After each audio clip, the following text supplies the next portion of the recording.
happens will likely get nothing. And Cheryl Mills, who got nothing. They got immunity deals. We have Andy McCabe, who's been lying to the FBI since he was the acting director and hasn't been prosecuted yet. Look, I'm no fan of Paul Manafort. Let's be clear. He's being treated worse than El Chapo, who's on trial in New York for being the running the biggest syndicate in the world, right? Look, they've done this to Paul because they want to go after the president because they have a political agenda. Bob Mueller and Jim Comey go back 25 years together, and it's political in nature, and we deserve better from the Justice Department. Well, Manafort was found to have obstructed justice while he was out on bail. You have to remember that's solitary confinement. That's not right. But the fact that he was detained is not really outrageous if he was trying to tamper with witnesses while he was out on bail, Laura. Let me tell you what's really outrageous. Solitary confinement?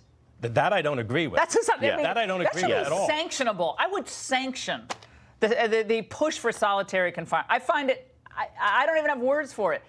Who gets solitary confinement anymore? It's been an appalling display of bad supervision by federal judges as well, who are permitting this. We shouldn't let them off the hook. Right. But let's remember, there's no Russian collusion that's been proven. And what really matters is how this investigation got started. What was the role of Brennan and Clapper and Comey and Sally Yates? And when we have a new attorney general, who I hope will be Bill Barr, a superb nominee, one of the first things he should do is appoint a special counsel, if Mr. Huber hasn't completed his work, to investigate the genesis of all of this, where no crimes were committed by anybody in the Trump campaign involving Russian collusion, and yet somehow the intelligence community of the United States was used as a weapon of federal law enforcement. It's one of the most disgraceful performances. If anybody cares about freedom, ought to care about that in spades. All right, we got to get to Comey, because Comey came out. He testified on Capitol Hill today behind closed doors. The transcript's coming out tomorrow, right, Byron?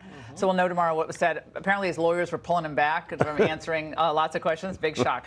But I want to get your thoughts on what he said. We have a number of sound bites, guys. I want to make sure we go through them in the right order before we get to the Attorney General. He also spoke about what he perceives to be this ongoing series of attacks from Trump on the Justice Department. I think we have it. Let's watch.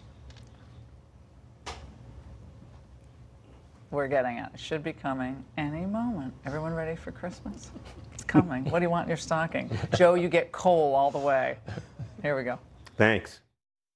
I think the president's attacks on the Justice Department broadly and the FBI are something that no matter what political party you're in, you should find deeply troubling and continue to speak out about, not become numb to attacks on the rule of law.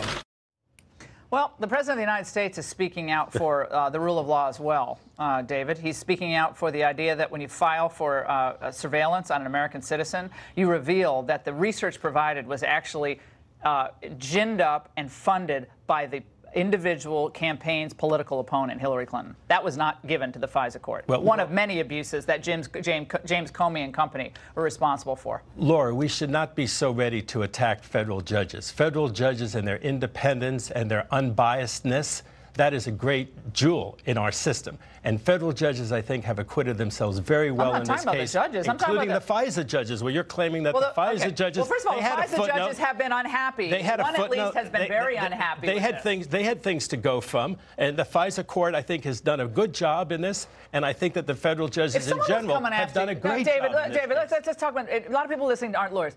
If someone was coming after you, they wanted to get you, and the research that they were using was funded by someone who was your mortal enemy, sworn enemy in business or law, and that wasn't told to the judge, do you think you'd be a little upset? I think all of us at this table would be a little upset because it's tainted evidence, or at least has to be really looked at with a grain of salt. Well, you've never had a guest who believed more in the exclusionary rule than I do. Well, you don't sound like it. What happened to you? I'm a criminal defense attorney, and absolutely, if there is really tainted evidence, it shouldn't be used. It shouldn't be the fruit of a poisonous phony dossier. But I don't quite buy that here, Laura. I'll be honest with you. I don't quite buy it here. Laura, here's what they did. The FBI leaked classified information. They sole sourced it to reporters. They took those reporters' stories and they used them as verification in their second FISA application. Feedback because the first FISA application, unlike 98% of them, was actually denied. And the judge stepped off the bench and called the second FISA judge and said, am I reading this correctly? They're looking to spy on an American citizen for political purposes. And the first application was denied by the Justice Department. All right, I want to get your thoughts now on this comment from Comey after, again, his House hearing today about Trump's pick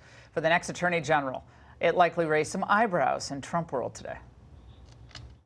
I like and respect Bill Barr. I know he's an institutionalist who cares deeply about the integrity of the Justice Department, so I'm sure he'll use the standard career resources he has to judge what he should be involved in and what he shouldn't be involved in. But Bill Barr is a talented person who was a good Attorney General the first time. I liked him very much then. I think he'll serve the Justice Department well. Joe, what do you think the president's feeling listening to Comey praising Barr tonight? Trump's like, wait a second, get Chris Christie on the line. What's going on there? Well, I'm just teasing him. Well, Comey is doing Comey's doing what he usually does. He uses sanctimony as a weapon. In his particular case, it's very unbecoming. Let's remember, James Comey is a disgraced, fired FBI director because he violated the law. He violated the chain of command inside the Justice Department. I really don't care what James Comey thinks about anything. And I sincerely hope that when the new Attorney General takes over, one of the first things they do is get a draft indictment of James Comey for leaking classified information, leaking information to the New York Times, leaving third parties to leak information. I think his performance as both a director and as a former director is a disgrace. And let me just tell you, from my conversations with people inside that building now, they are embarrassed by Comey and everything that he's done since he was fired and before he was fired. And I just want everyone to know, I never want to say that I'm a great institutionalist. One last thing. The behavior of the Justice Department in this whole investigation, Capitol Hill trying to find out what's going on, they have slow-walked and stonewalled every step of the way. And I wonder why they slow-walked. You all were fantastic. Thank you for being with us on a very busy Friday night. We have to have some fun now, right? Raymond Arroyo is next. You will not believe it.